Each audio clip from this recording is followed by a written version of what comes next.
Lizard Cube impressed many when they released Streets of Rage 4 back in 2020 and managed to capture the essence of why people love the series while also bringing new updates to its existing formula. Now they have set their sights on the long-dormant Shinobi series with their newest release, Shinobi: Art of Vengeance. Can Lizard Cube go 2 for 2 on reviving classic SEGA titles? After spending 20 hours with Shinobi: Art of Vengeance, I can safely say that they are batting 1000 in my eyes. Art of Vengeance is an absolutely stunning looking game that injects some Mega Man X DNA into its design, which may not always work, but it evolves the series in an interesting and compelling way.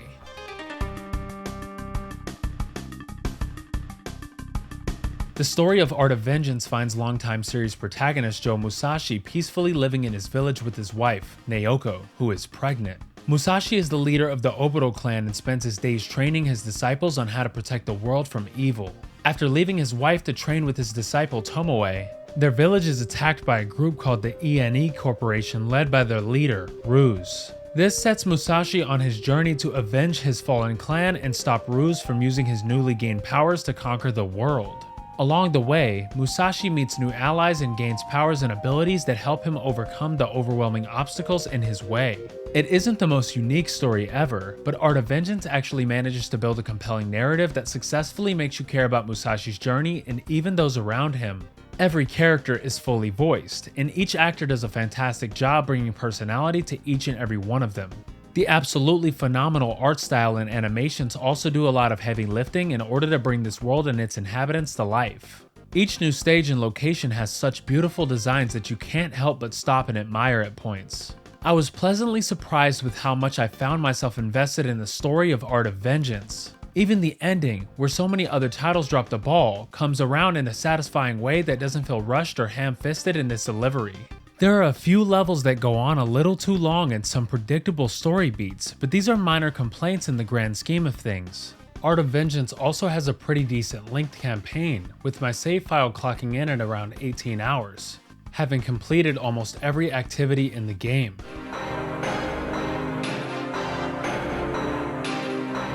Art of Vengeance is an action platformer at its core, but it brings a few wrinkles into its combat system that separate it from others in the genre. You navigate Musashi through each level using light and heavy attacks to form combos, throw kunai at enemies, and use combos and abilities that you unlock as you progress through the story or purchase them from a merchant that appears throughout each stage. These new abilities and combos are extremely useful and really deepen the combat the more you unlock them.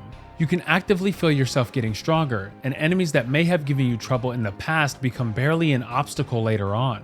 This becomes doubly when you start unlocking new abilities that allow you to build up enemies' execution gauges faster. Below every enemy health bar is a smaller bar that builds up as Musashi does damage to them. Different attacks and abilities build up the bar faster, usually in exchange for dealing less damage. When their bar is filled, a symbol appears over their head, and Musashi can perform an instant kill move that zaps him across the screen to the enemy position. If more than one enemy has their execution bar filled, Musashi will zig and zag his way across the screen and kill each of them in one attack. On top of this, killing enemies with an execution makes them drop more gold or health pickups upon death. It was always extremely satisfying when I managed to clear a whole screen with an execution and be showered with gold. I will say that the combat can be extremely hectic at times, especially as I got into the latter half of the game. There were moments where I would lose myself due to the number of enemies or attack effects happening while fighting, and take hits or fall into a pit or hazard.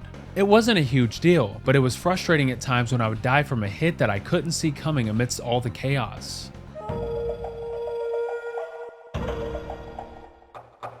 You will also gather new equipment as you progress through the game that grants Musashi the ability to traverse into areas he couldn't reach earlier.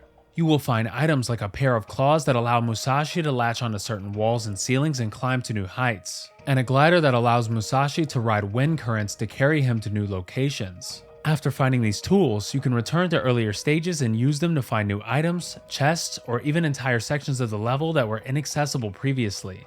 As I mentioned earlier, this reminded me a lot of Mega Man X, which had a similar ability and unlock system that allowed you to return to levels after gaining boss abilities or upgrades. While I mostly enjoyed this system, I will say that the map for each level left a lot to be desired and made finding some of these secrets, or sometimes just trying to figure out where to go in general, frustrating.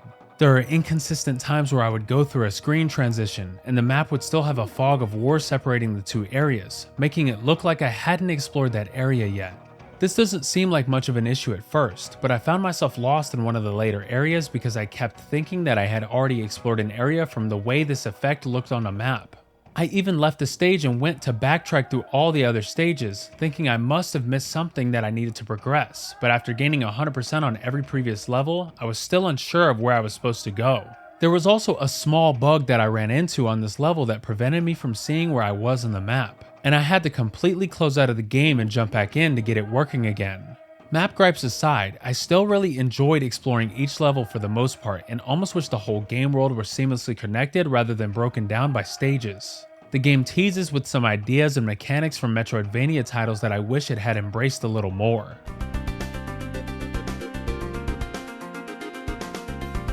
For those looking to truly test their skills, Art of Vengeance has a lot to offer. Hidden throughout each level are combat challenges against elite enemies that you can choose to take on for rewards, new outfits for Musashi, hidden collectibles that upgrade your health and kunai capacity, or unlock more inventory in the shop.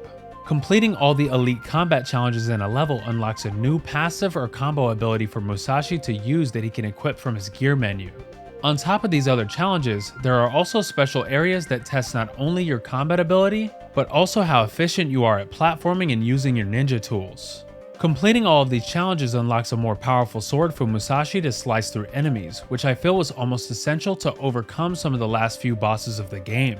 These challenges and optional goals were extremely fun to take on, and the rewards I would gain from them were more than worth the effort of completing them. There are also lab keys that you can collect from completing certain challenges. These are used to access a very specific event that I won't spoil, but fans of past Shinobi games will be thrilled to uncover this. Additionally, upon completing the game, I gained access to arcade and boss rush modes. Arcade allows you to fully play through any level and be timed and graded on your performance throughout the level.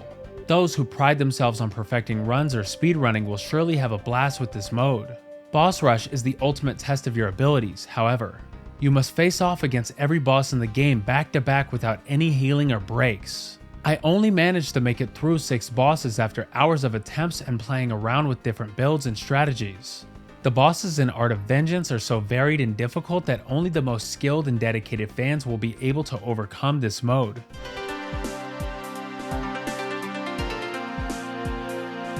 I had an absolute blast playing through Shinobi Art of Vengeance and was blown away by the beautiful art design and presentation. I had some issues with the game's map, and I do feel that some fights can be hard to follow with all the action on the screen. However, I still fully recommend Art of Vengeance to both fans of the series and those seeking a fast-paced action game that rewards skilled players and exploration.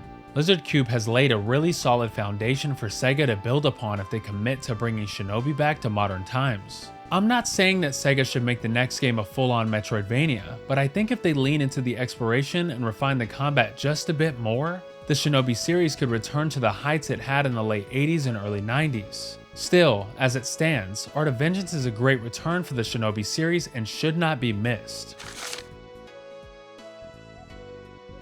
Final Weapon is giving Shinobi Art of Vengeance a 4 out of 5 stars. SEGA provided a PlayStation 5 copy of Shinobi Art of Vengeance for review purposes.